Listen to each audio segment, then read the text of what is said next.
Well, this week we are going to complete our nearly 5-year-long journey through the Torah. Joshua is often called the sixth book of the Torah because Joshua tells us of the fulfillment of the Torah in the sense that it completes the journey of the Israelites from Egypt into the Promised Land. If the Bible stopped at the end of Deuteronomy, then we would have Israel prepare to enter, stand at the border waiting for the Lord's signal to come into the place of rest that he's readied for them. But the goal of the Exodus wasn't really the journey itself. The goal lay at the end of the journey, the actual possession of the land, and that's what you get into when you get into the book of Joshua. Well, we left off last time with Deuteronomy 33:9, Moses' blessing upon the priestly tribe of Levi. And I ended with something that I want to take just a moment to review and to comment upon, and it's the words of chapter 33, verse 9, in light of its counterpart in the New Testament, the Brit Hadashah, Luke 14:25. Deuteronomy 33:9 says this. Of his father and mother, speaking to the Levites, he said, I don't know them. He didn't acknowledge his brothers or children, for he observed your word and he kept your covenant. This is referring back to the tragedy of Exodus 32, when Moses was returning from the summit of Mount Sinai with the 10 Commandments in his arms, only to find all of Israel making merry and worshiping a golden calf that Aaron, the soon-to-be high priest of Israel, had fashioned for the people because they pressured him into doing it. Moses pronounced that God would destroy all those who stayed in allegiance to that false god, and then said that all who stood with Jehovah should come and stand with him. Aaron's sons, and the bulk of the tribe of Levi rushed to Moses' side, at least partially because Moses was a Levite. So this was just tribal loyalty for the most part. On the other hand, those who ran to Moses believed Moses' words that this was the point of decision. This was the moment that the people would be separated into those who were for God versus those who united themselves with another and a different God. It then became the unpleasant task of those loyal to the Lord Almighty to put to the sword the thousands of rebellious Hebrews who refused to turn away from their idolatry. And among those who would refuse, and thus became targets, were the very mothers and fathers and children of some of those Levites who gathered together with Moses. I mean, can you imagine the torment of those who thrust their swords and daggers into the hearts of their own parents, or in some cases of their own sons and daughters? Yet, despite this pitiful, this awful duty of those in allegiance to Jehovah, it was not of their own minds, it was at God's order that they do it. They did not of themselves want to do it, nor did they feel any animosity, let alone hatred towards those family members. It was a matter of obedience, and it was God's typical way, really, of meting out justice upon human beings.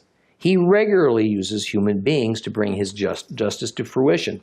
So it's in this backdrop that we have Yeshua's disturbing words from Luke 14 that have been so often misconstrued by Messiah's own disciples.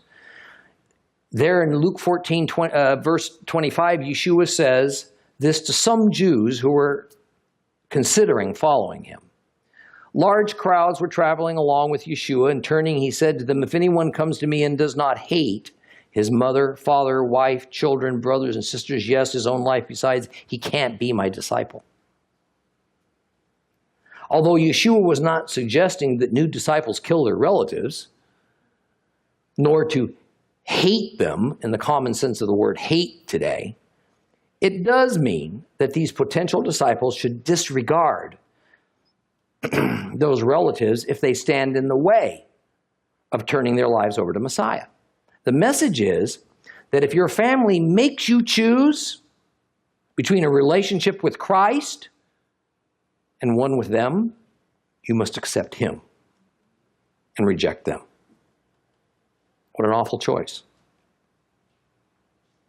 The Hebrew sense of what is commonly translated in English as hate means to reject, means to have no regard for, as opposed to our modern sense of the word hate, which is to have this most intense level of dislike and disdain that's possible within a range of human emotions. So Jesus is not telling his would-be disciples that they're to go and develop an almost sociopathic animosity for their relatives. He's telling them that they must show no regard for the wishes of those close family members if they insist that the potential disciple is not to give loyalty to Yeshua as Lord and Savior. Often this verse in Luke is held up wrongly against the commandment to honor your father and your mother. That is, Yeshua spoke of a new commandment that abolished the commandment to honor your father and your mother. I know personally of cases, others have spoken to me about cases, where a young man or a woman has decided that if she or he wanted to enter into Christian ministry and the parents have forbidden it, then he or she goes ahead, does it anyway, and this is considered as a tension between the Torah commandment of honoring your father and mother and Christ's command to hate your father and your mother. While this doesn't necessarily answer the question of just what that young person ought to do in any of those given circumstances, the point is that Jesus' statement in Luke is not in contrast to the Torah commandment to honor your father and your mother. It's in comparison to what happened at the golden calf incident at the foot of Mount Sinai. And by the way, don't ever think that what was required of God's loyalists out in the wilderness is a thing of the past that you and I may not be confronted with, because at the Battle of Armageddon, a line will be drawn. And those allied to Jehovah will be on one side, and those against will be on the other, and there will be no middle ground. There'll be no peace treaties. And just as at one point it was all the Israelites who joined together in idolatry to the golden calf, but at the mediator's call, Moses' call, some realized what they were doing, and they repented, and they stood again with God. So it is with every human being who is a believer. Every one of us was born opposed to God, putting us in a similar position to those Israelites who worshiped the golden calf. And we had to, at some point, make a conscious decision to accept God's call to leave the old way with all of its loyalties, and instead come and stand with Him. And as the book of Revelation makes it brutally clear, it will be our tragic duty as those who stand with Messiah to follow His orders, to join Him in holy war, and as holy warriors to go against and kill all those who are still opposed to God. And that will in some cases undoubtedly include family members, just like it did for the Levites. So if you've never found an urgency within yourself to bring the good news to your family members, you might want to consider that in the not too distant future, you may be standing before them, sword in hand, with no choice but to be the one who acts as God's agent to end their existence and to send their dark souls into everlasting fire. This is the human condition from which God is in the process of saving us. This is the devastating consequence of sin. Therefore, as a result of what the Levites did in verse 9, they have been rewarded with the privileges of verse 10. They will be the instructors of the people of Israel in righteousness and in holiness, and they will serve the Lord directly by means of the various rituals set down in the law. So let's reread part of Deuteronomy chapter 33. We're going to read starting at verse 9 and go to the end. If you have a complete Jewish Bible, that starts on page 239.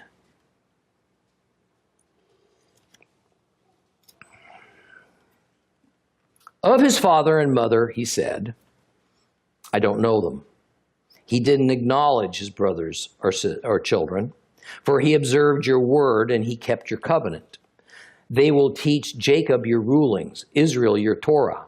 They will set incense before you and whole burnt offerings on your altar. Adonai, bless his possessions. Accept the work he does, but crush his enemies hip and thigh. May those who hate him rise no more. And of Benjamin he said, Adonai's beloved lives securely. He protects him day after day. He lives between his shoulders. Of Joseph he said, may Adonai bless his land with the best from the sky for the dew and for what comes from the deep beneath, with the best of what the sun makes grow, with the best of what comes up each month, with the best from the mountains of old, with the best from the eternal hills, with the best from the earth and all that fills it, and in the favor of him who lived in the burning bush. May blessing come on the head of Joseph, on the brow of the prince among his brothers. His firstborn bull, glory is his. His horns are those of a wild ox. And with them he will gore the peoples, all of them, to the ends of the earth. These are the myriads of Ephraim. These are the thousands of Manasseh. And of Zebulun he said, rejoice, Zebulun, as you go forth, and you, Issachar, in your tents. They will summon peoples to the mountain, and there offer righteous sacrifices. For they will draw from the abundance of the seas and from the hidden treasures of the sand. And of Gad, he said, blessed is he who makes Gad so large. He lies there like a lion, tearing arm and scalp. He chose the best for himself when the princely portion was assigned. When the leaders of Israel came, he carried out God's justice and his rulings concerning Israel. Of Dan, he said, Dan's a lion cub leaping forth from Bashan. Of Naphtali, he said, you Naphtali, satisfied with favor and full blessing from Adonai, take possession of the sea and of the south. Of Asher, he said, may Asher be most blessed of sons. May he be the favorite among his brothers and bathe his feet in oil. May your bolts be of iron and bronze, and your strength last as long as you live. Yeshurun, there is no one like God, riding through the heavens to help you, riding on the clouds of his majesty. The God of old is a dwelling place, with everlasting arms beneath. He expelled the enemy before you, and he said, destroy. So Israel lives in security. The fountain of Jacob is alone in a land of grain and new wine, where the skies drip with dew. Oh, happy are you, Israel. Who's like you? A people saved by Adonai, your defender helping you, your sword of triumph. Your enemies will cringe before you, but you will trample down their high places.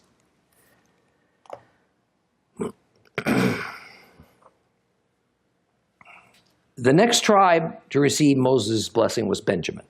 Now, Benjamin will occupy a small territory as sort of a buffer zone between the two most powerful tribes, Ephraim and Judah. In fact, Jerusalem and the Holy Temple would be built at the southern border of Benjamin's allotted territory. I see in the Apostle Paul a kind of prophetic spiritual illustration of Benjamin's geographical and political position, because Paul was a Benjamite. And he was assigned to interface with who? Gentiles.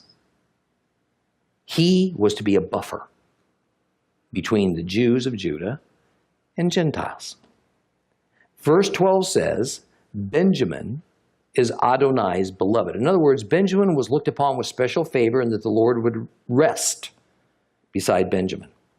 I think this is a direct reference to the wilderness tabernacle that would rest for a long time in Benjamin's territory. And then later on, the temple would be built in Benjamite Jerusalem. Now, verse 13 deals with Joseph, or better put, more the intent, the Joseph tribes. And the primary attributes of the Joseph tribes, who are represented by Ephraim and Manasseh, are fruitfulness and increase. This fruitfulness is even expressed within the meanings of the name Yosef, which means may he increase, and Ephraim, which means God's made me fertile. And in that era, the number one requirement for fruitfulness was rain, water. No rain, no water meant no crops, no pasture land, which is the meaning of the statement about dew from the sky. In the complete Jewish Bible, we see the sixfold use of the word best for what will come to the Joseph tribes. The Hebrew word, though, is meged, and probably a better word to translate it is bounty or abundance. The bounty from the deep is referring to springs and fountains from underground water sources.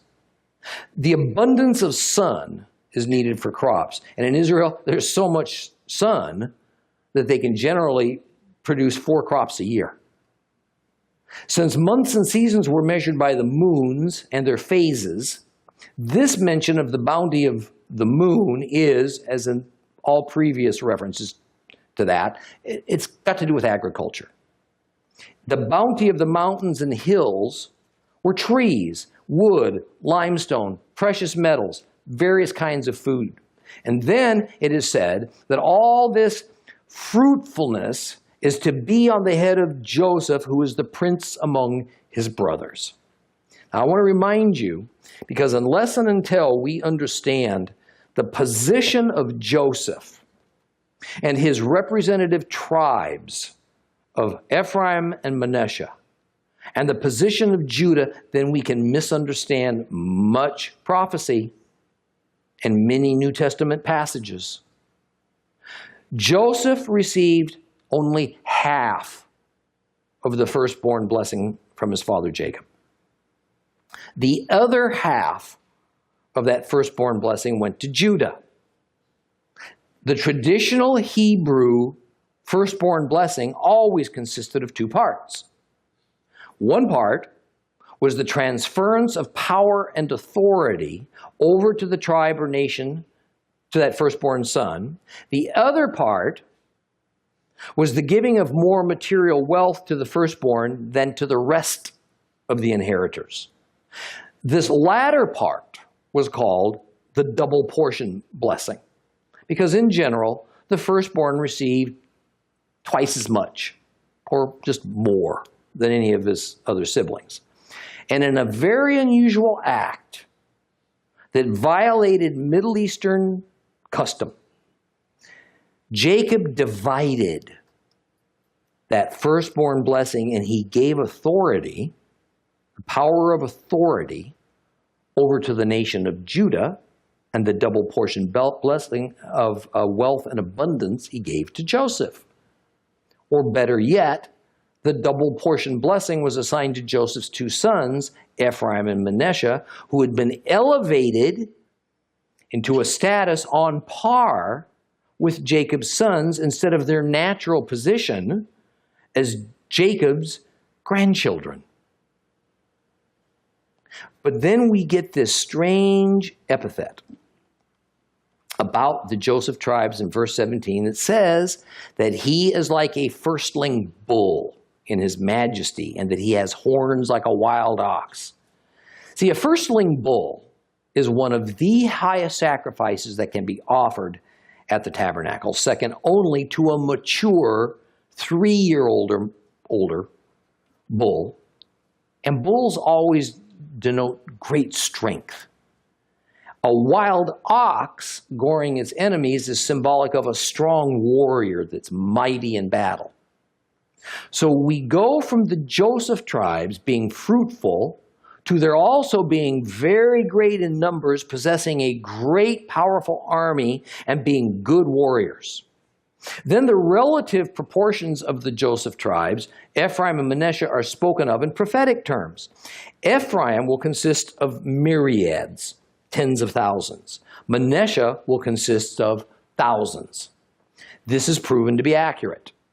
Ephraim eventually dominated the northern regions of Israel with 9 other northern tribes, including his brother tribe Manasseh, coming under its dominance.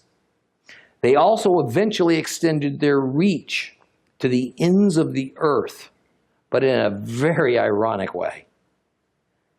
They were conquered by the Assyrians and forcibly scattered throughout the vast Asian continent.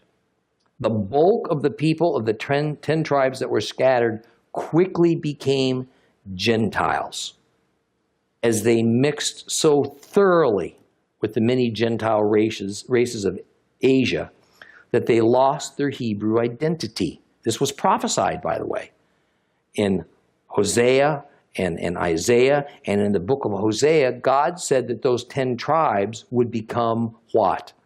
A non-people, a lo ami to him. However, as we have only recently discovered, a representative remnant of each and every one of those supposedly 10 lost and extinct Hebrew tribes has been found intact, each with a strong identity to its ancient Israelite tribal name and heritage. Not surprisingly, one of the largest of those discovered lost tribes is Manasseh, and many of them are making aliyah to Israel. And as a matter of fact, the last time I was in Israel, my wife and I were walking down the international terminal, and there's a glass barrier between those going to the terminal and those coming from the terminal, and we heard singing and saw a huge procession of Manasseh coming in to the other side, led by rabbis with tambourines and joy and flags. We were watching the 10 lost tribes returning to Israel. Now, Zebulun is the next tribe. Does that not send a chill on your spine? It ought to. This is indicative of being in the end times, folks. Zebulun is the next tribe that's discussed. Verse 18 tells us of Zebulun to rejoice in their journeys. Zebulun has always been associated with trade merchants. Issachar is likewise told to rejoice in their tents. And tents were the permanent homes for herders because they were mobile, or the first mobile homes. And Issachar has always been associated with herding and ranching. And in a strong tradition about Issachar and Zebulun is also echoed in verse 19. They form a solid partnership and allegiance with one another that brought prosperity to both of them. Now, Gad receives his blessings in verse 20. Enlarging Gad means to increase the population. Now, Gad was one of 3 tribes that all or in part decided to accept territory outside of the Promised Land as their portion. Gad received perhaps the most outstanding pasture and croplands of any of the tribes. Gad was also known for having highly trained troops, although not necessarily the largest army. Therefore, the symbolism of fierce warriors is used, as the verse said, Gad lies there like a lion ready to attack. Verse 21 brings up this matter of Gad choosing to stay outside the Promised Land, when it says he chose the best for himself. The best means the prime, the excellent, in this case, land. Now, Dan, like Gad, is said to have lion-like strength and battle ability. The tribe of Dan was originally assigned lowlands that abutted the infamous Philistines' territory, and later, mainly as a result of their being harassed by those Philistines, they migrated northward to the farthest reaches of Canaan. There they conquered this cult city of Laish, changed its name to Dan, and fell away from God and into terrible idolatry.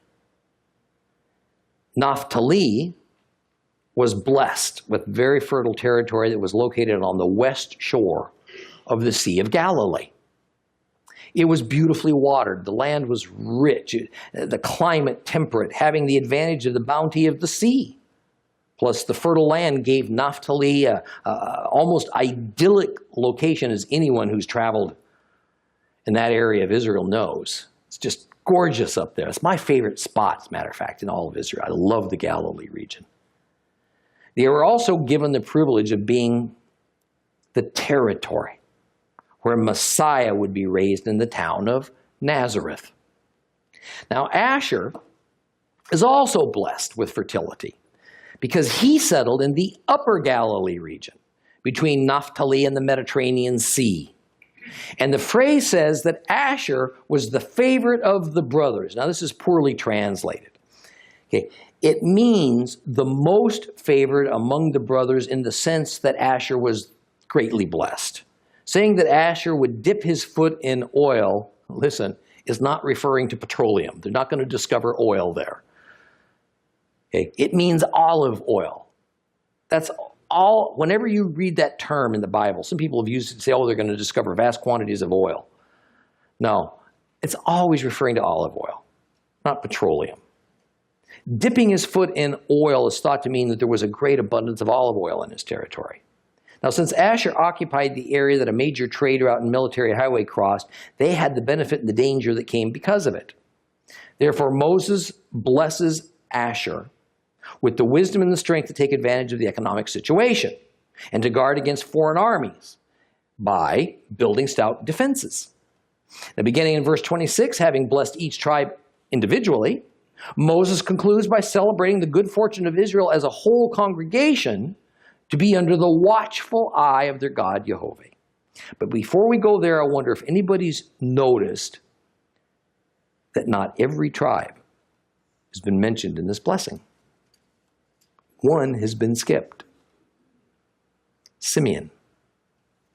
Let's talk about that for a minute. Simeon, or better, Shimon, and Levi were the two sons of Jacob who received what was essentially curses instead of blessings at Jacob's, their father Jacob's deathbed blessing of his children. Some years later, Levi showed great merit at the golden calf incident, and so he wound up being selected as the Lord's designated priests, despite Jacob's curse on them that would manifest itself in other ways. But what of Simeon? What of Shimon? Simeon was cursed along with Levi because together the two had conspired. Remember the story? They had conspired to attack the helpless residents of Shechem in ages past for family revenge.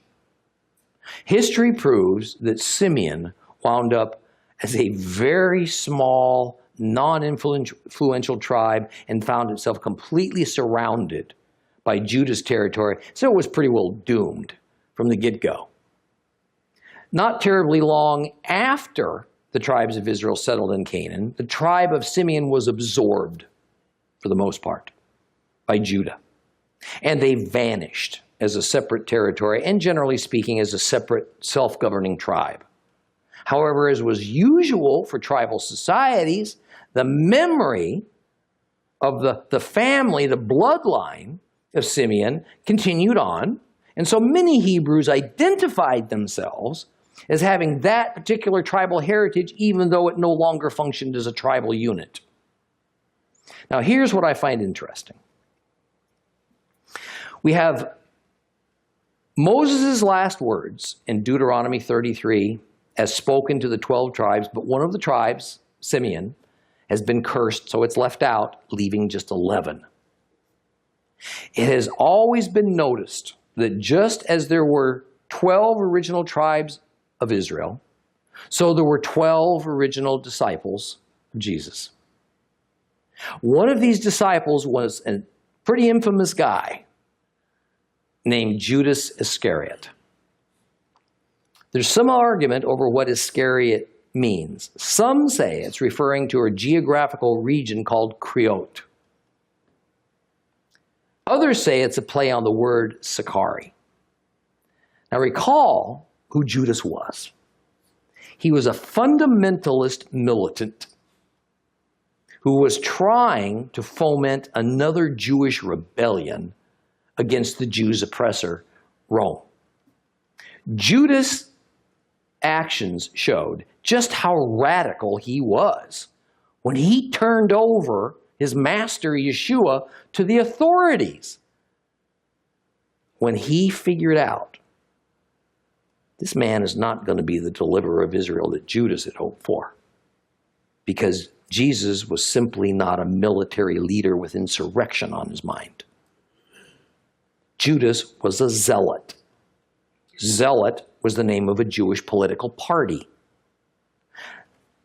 They might be compared with Zionists today, people who feel that only Jews should occupy and govern the Holy Lands. One faction of the zealot party then was called the Sicarii. These men were out-and-out assassins who tried to enforce their particular brand of Judaism and patriotism on everybody else by using intimidation, murder. Everything considered, I tend to come down on the side of Iscariot as simply being a wordplay of the term Sicarii. And Judas likely being known as a Sicarii radical because it just fits like a glove. Where did Judas come from? Who was his family? Well, the other disciples were all Galileans, but almost nothing is known about Judas. But we do find a very tantalizing piece of information about him in John, the 13th chapter, verse 26. Yeshua answered, "It's the one to whom I give this piece of matzah after I dip it in the dish." So he dipped the piece of matzah and he gave it to Yehuda ben Shimon, Judas, son of Simeon, from Creote. Now what makes this tantalizing is that here we have him called Judas, the son of Simon, or Simeon, or Shimon. Here's the thing. Simon, Shimon, Simeon, as in the tribe of Simeon, they're all the same Hebrew name, just transliterated into various Hebrew spellings, or rather variant English spellings. It was the norm in the Bible era to identify a person by his tribe. So a Hebrew with the family name of Shimon would usually be expected to be attached by heritage to the tribe of Shimon, Simeon. You wouldn't, for example, name a person from Levi if they were from the tribe of Ephraim, or Manasseh if they were from Dan. So almost certainly, Judas was from the tribe of Simeon, long ago absorbed into the Judah tribe, but still remembering his family heritage by retaining the family name, Simeon. Okay, now with that background, I want you to watch this. Moses was giving his final words to the 12 tribes just hours before his death. Hours. And in his final words, words that amount to a series of individual prophetic blessings over the tribes, 12 tribes, Moses mysteriously leaves out Simeon. Why? Because they'd been given a cursed prophetic future by Jacob. So the blessing of Moses was only on 11 of the 12. Now we fast forward 13 centuries to the time of Yeshua. And the night before he is to die, Jesus is giving his final words to his disciples by means of offering blessings at the Passover table. What we did last night. All 12 disciples are there, whoops, except for one who's not there. 11 of the 12 are there. Who's that 12th one? Judas. He disappears. He goes and fetches a temple guard. He leads them to Yeshua. They arrest him, turn him over to the Romans to be tried and executed. Judas, who is from the tribe of Simeon, as his name implies, is cursed by his act. He commits suicide. Now there's 11 disciples. Do you see the correlation here?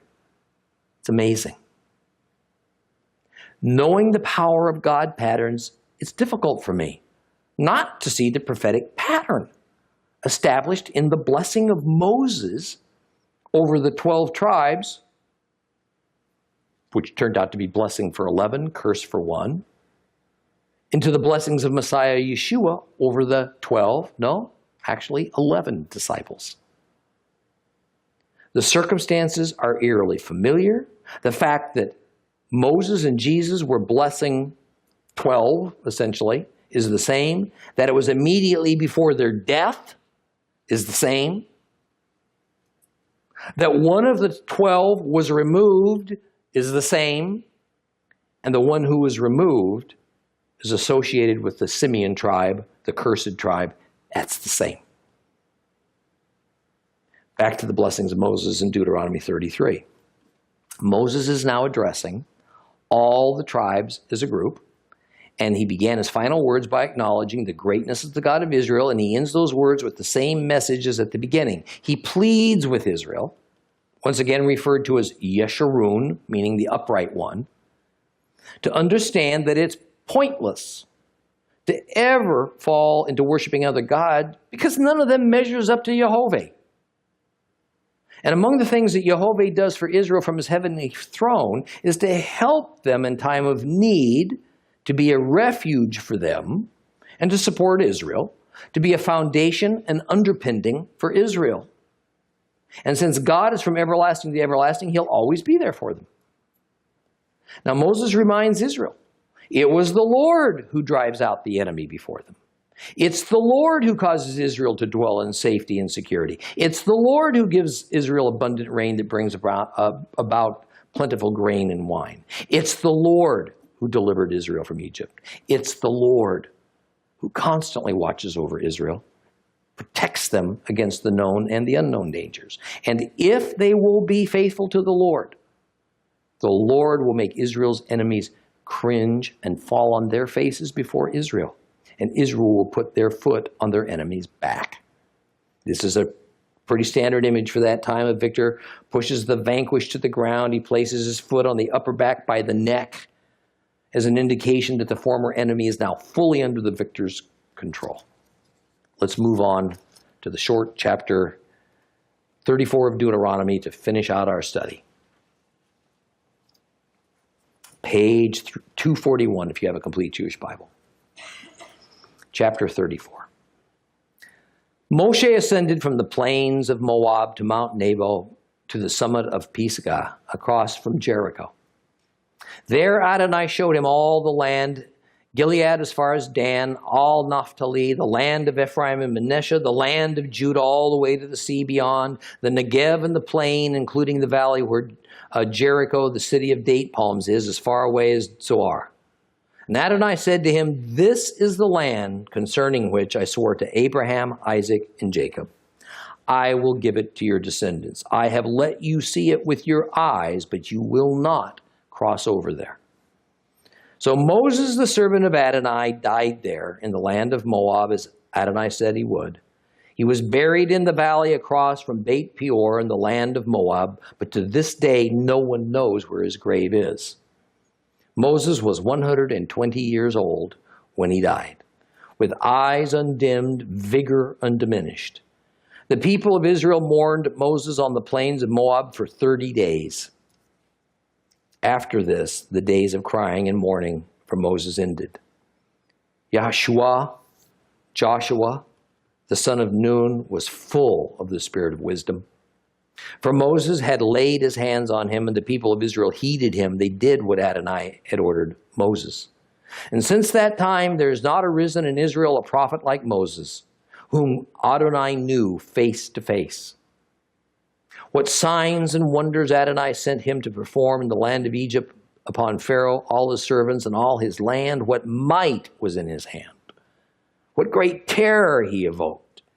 in the eyes of all Israel.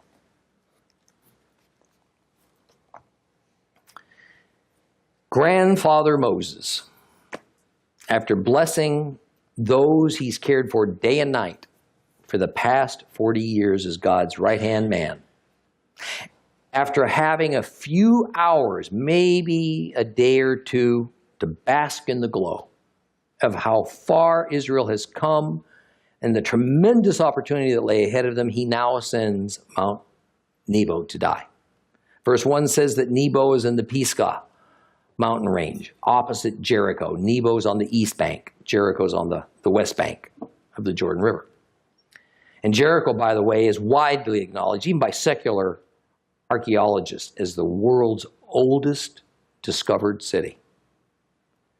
Now, from Mount Nebo, Moses was shown by God the promised land that Moses' people would inherit. The order of the tribes' territories called out here in Deuteronomy 34 is as if Moses turned his head to the right and then he swiveled it towards the left in a vast panorama. It's as though his eyes were sweeping from the northernmost part of the land back towards the west and then finally to the south. And says the Lord, "This is the land I have sworn to your ancestors." Now, I've made a point of this before, but let me make it again as emphatically as I know how. The land of Canaan was the promised land for Israel, no other. There is no alternative place that the Lord has prepared for Israel. There is no alternative people who have a right to occupy that land. There is no option A or B. Over the centuries, and even within the last 100 years, there's been some serious efforts by powerful men and national leaders to establish a new Jewish homeland in Europe, in Africa, anywhere but in the place the Lord set apart for the Hebrews. From that day going on 70 years ago, that the UN voted to allow the Jewish people to have a Jewish nation in their ancient homeland, the world's leaders have openly regretted it. And they never cease trying to reverse that reality. I have no intention of making a political statement, but it is obvious that the current and last several presidential administrations had and continue to have no interest in honoring the biblical Holy Lands for what they are. A holy place, like no other place on earth, that belongs only to God and is set aside for a specific people. It doesn't matter how many photos there are of these presidents bowing their heads, praying, or calling on the name of Jesus in public, or standing up and speaking of defending Israel and Israel's right to exist. The Israel they wish to defend is an Israel they wish to invent and define on their own terms. This is greatly offensive to our Lord.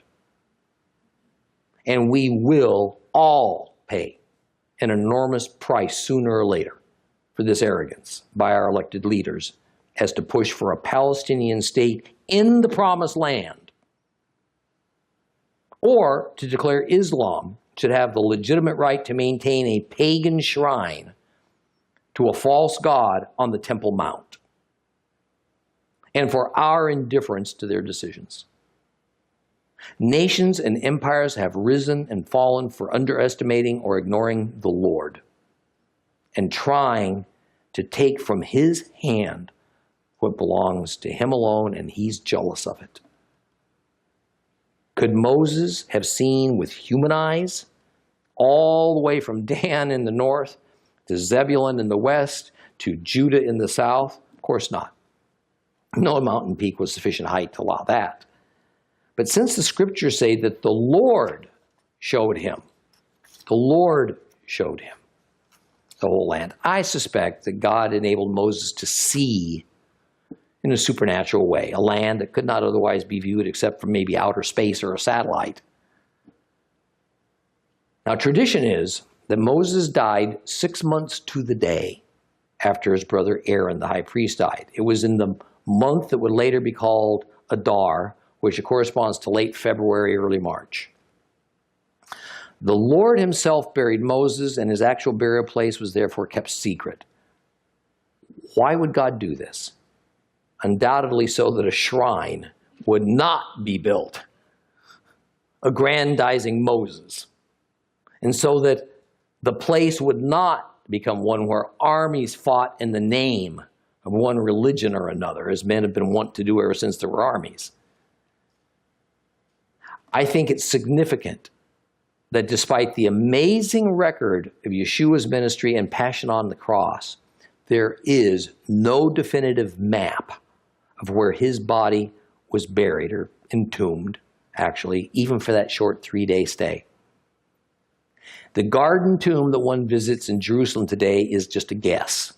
There is absolutely no evidence that this was Yeshua's tomb, although no doubt it's very much like the tomb he was actually laid to rest in. And by the way, the people that, wonderful people that control that area, tell you exactly what I just told you. Now, how is it that such a widely witnessed and attested event would not record the precise location of that tomb? Because if it were certain, there'd be a shrine made there and people would worship the place instead of God. All you have to do, how many people here have been to Israel? Oh my, I'm with Stan Rosenthal. What's wrong with the rest of you?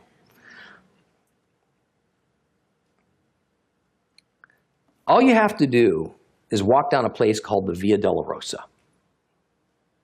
over there.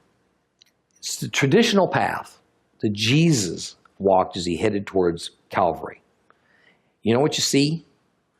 Gaudy, overdone, gold-encrusted churches and shrines with statues, marble floors with locations marked where Jesus supposedly stood, knelt, or bled.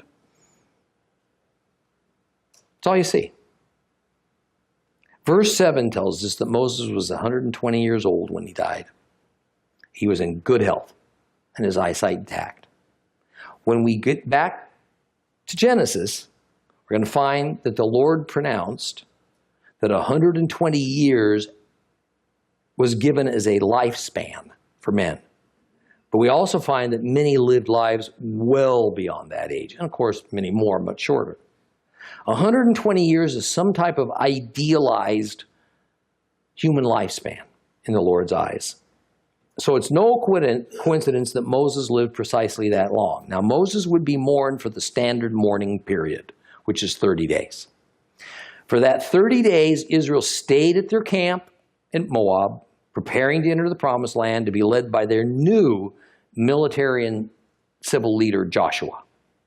We are told that Joshua, son of Nun, was filled with the spirit of wisdom. Why? Because Moses had laid his hands upon him. This is a widely misconstrued verse. It sounds in plain English as though Moses somehow supernaturally put the spirit of wisdom to Joshua by ritually laying his hands on him. In fact, this is an idiomatic expression. It describes a common act involving the new and former leaders of a nation. The outgoing leader would lay his hands upon the incoming leader in a public ceremony as a gesture, as a physical confirmation of transferring authority over the nation. Nothing supernatural is actually hinted at in that process. Rather, it's made clear in the scriptures that God gives the spirit of wisdom to all leaders of Israel. So because Joshua became the leader of Israel, as indicated by Moses laying his hands on him, then God gave Joshua a spirit of wisdom in order to properly lead his people. Well, Moses was never equaled by another prophet until Yeshua of Nazareth 1,300 years later. Jews, other than for Messianics, would vehemently disagree with that statement I just made, of course. And the reason for this statement of verse 10 is to make it clear that as great and as venerated and as valid with the coming prophets like Isaiah and Ezekiel and Jeremiah and others, they were not like Moses in status. Nothing they could ever say could override what Moses said. Nothing would be added to the scripture in the future by means of those words that God's prophets would utter that could override the principles and laws contained in Moses' words. And I want to tell you, church, if the prophets of God couldn't override Moses, neither can a pastor, a priest, a pope, a bishop, or a rabbi, or even a popular televangelist. Let me also tell you in complete confidence that neither did Yeshua's words override Moses' words. I don't even have to speculate on this, because that's exactly what Messiah said, and it was recorded. So I'm going to refer to you one last time before we complete the study of the Torah to Yeshua's own undisputed words, by the way, undisputed, of Matthew 5:17 through 19. Don't think that I've come to abolish the Torah or the prophets. I've come not to abolish, but to complete. Indeed, I tell you that until heaven and earth passes away, not so much as a jot or a stroke will pass from the Torah, not until everything that must happen has happened. So whoever disobeys the least of these commandments, and they teach others to do so, they're going to be called the least in the kingdom of heaven. But whoever obeys them and teaches them will be called great in the kingdom of heaven. Jesus brackets the subject of whether he came to do something or anything to the books of the Torah and the prophets in this way. He says in these verses of Matthew that on the one hand, he did not come to do away with them in their entirety, and on the other, he didn't come to change even the tiniest letter of it. That's about as thorough and sweeping of a statement that a Jew could ever make on the subject. Not all of it, and not the tiniest piece of it. Now, Christ was indeed a greater prophet and a greater mediator than Moses. Yeshua was and remains and shall always be the ultimate prophet, the ultimate mediator, because he's also our Redeemer. But even he was such absolute authority from Jehovah that he said, if you've seen me, you've seen the Father. Said outright, he did not come to abolish, change, subtract from, or add, or even challenge the words of Moses. So in the coming weeks and months and perhaps years, as the Lord wills it, and we study together more and more of the Old Testament, we incorporate into our study the words of the New Testament. Just keep what I told you as a touchstone. Because to stick to the Torah is life. To deviate from it is death. This ends our study of the 5 books of Moses, the Torah. Please rise.